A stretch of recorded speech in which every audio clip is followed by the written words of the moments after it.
Allah Subhanahu wa taala menyebutkan bahwa rumah ibadah yang pertama kali dibangun di atas muka bumi ini adalah Ka'bah. Berarti Ka'bah bukan dibangun pertama kali oleh Nabi Ibrahim alaihissalam. Bahkan Ka'bah telah ada sejak manusia pertama ada, yaitu Nabi Adam alaihissalam.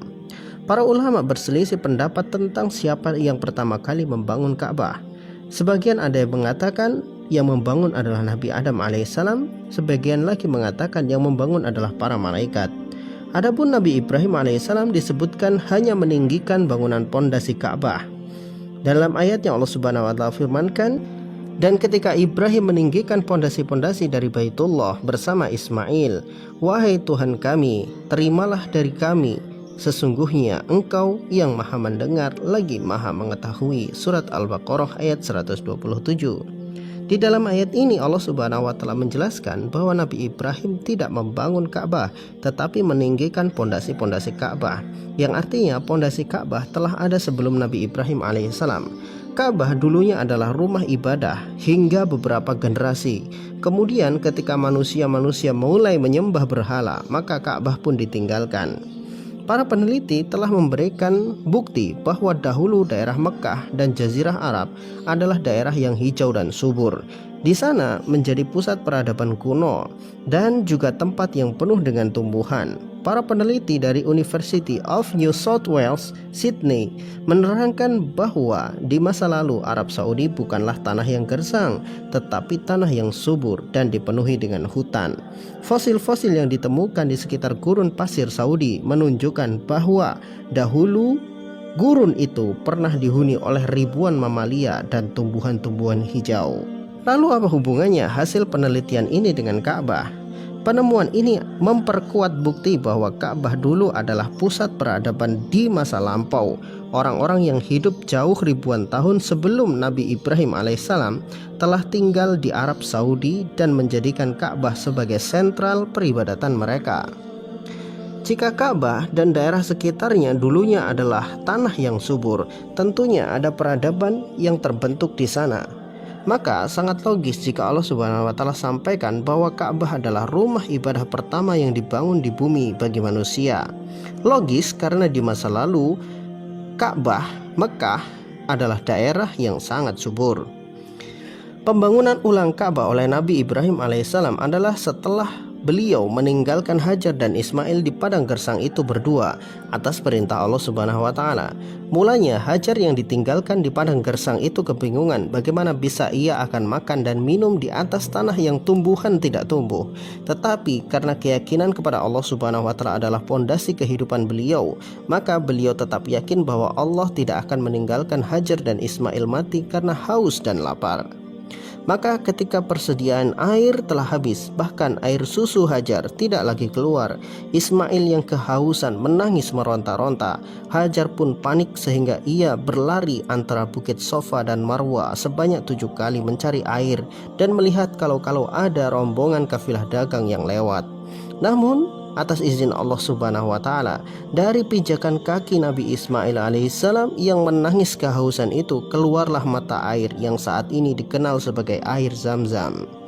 Keluarnya mata air Zam-Zam itulah awal bangkitnya kehidupan di Mekah yang dulunya gersang, kemudian banyak orang-orang yang singgah di sana. Mulanya para pedagang singgah hanya untuk mengambil air minum karena air Zam-Zam adalah air ternikmat yang pernah mereka minum. Lama-kelamaan mereka membuat rumah di sana dan menetap di Mekah. Saat itu Ka'bah belum dibangun dan belum ditemukan dan belum menjadi pusat peradaban seperti saat ini. Ketika Nabi Ismail beranjak dewasa, Allah perintahkan kepada Nabi Ibrahim alaihissalam untuk mengunjungi anak dan istrinya di Mekah. Bukan hanya sekedar berkunjung, tetapi juga untuk membangun ulang Ka'bah yang telah terlupakan begitu lama bagi manusia. Sesampainya Nabi Ibrahim di Mekah, dilihatnya putranya telah beranjak dewasa. Ismail adalah putra pertama yang lahir dari Hajar. Sedangkan dari Sarah, Nabi Ibrahim alaihissalam dikaruniai Ishak yang lahir setelah Ismail. Jadi Ishak adalah adiknya Ismail dari ibu yang berbeda. Setelah melepas rindu yang luar biasa kuat di dalam hatinya, Nabi Ibrahim alaihissalam pun mengatakan kepada Ismail bahwa Allah memberikan tugas untuk membangun Ka'bah. Saat itu Nabi Ibrahim pun tidak tahu di mana posisi Ka'bah sampai Allah Subhanahu wa taala memberikan petunjuk kepada beliau. Hal itu Allah Subhanahu wa taala firmankan, "Dan ketika kami memberikan tempat kepada Ibrahim di Baitullah, janganlah kamu mempersekutukan sesuatu pun dengan aku, dan sucikanlah rumahku ini bagi orang-orang yang tawaf dan orang-orang yang beribadah dan orang-orang yang rukuk dan sujud." Surat Al-Hajj ayat 26. Setelah Nabi Ibrahim alaihissalam mendapatkan petunjuk dari Allah Subhanahu wa taala di mana tempat Ka'bah berada, maka dimulailah pembangunan ulang Ka'bah dari pondasi-pondasinya sehingga berbentuk seperti persegi empat yang kita ketahui saat ini. Saat itu Nabi Ibrahim alaihissalam telah mulai beranjak sepuh sehingga beliau menggunakan sebuah batu untuk berpijak dan memasang batu-batu yang lain ke atas pondasi Ka'bah. Batu pijakan Nabi Ibrahim alaihissalam itu kini dikenal sebagai Maqam Ibrahim. Ketika pembangunan Ka'bah hampir selesai, ada sebuah celah di sudut Ka'bah yang berongga, sehingga Nabi Ismail alaihissalam mencari batu yang pas untuk menutup rongga itu.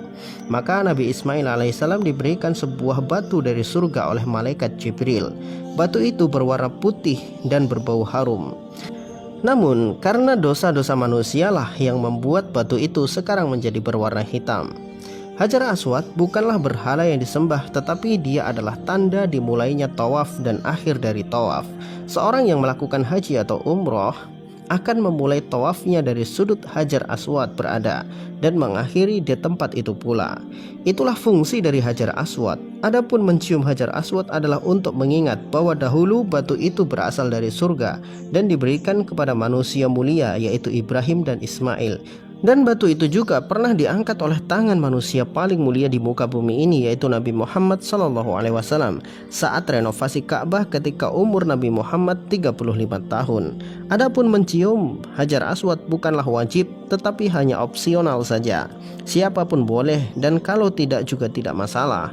Toh Hajar Aswad pernah dicuri selama 20 tahun dan haji serta umroh tetap dilaksanakan tanpa kendala apapun. Jadi tuduhan-tuduhan orang kafir itu bukan karena mereka bodoh, tetapi karena mereka itu sengaja membodohi diri sendiri dan orang lain. Setelah pembangunan Ka'bah selesai, maka Allah Subhanahu wa taala perintahkan kepada Nabi Ibrahim alaihissalam dan Nabi Ismail alaihissalam untuk melakukan haji.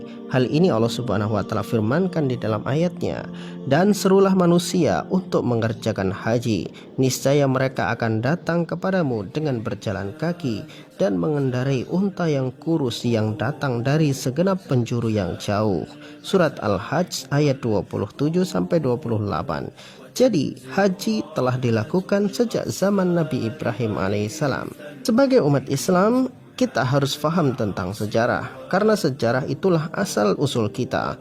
Melupakan sejarah sama saja melupakan siapa kita. Wallahu a'lam bishawab.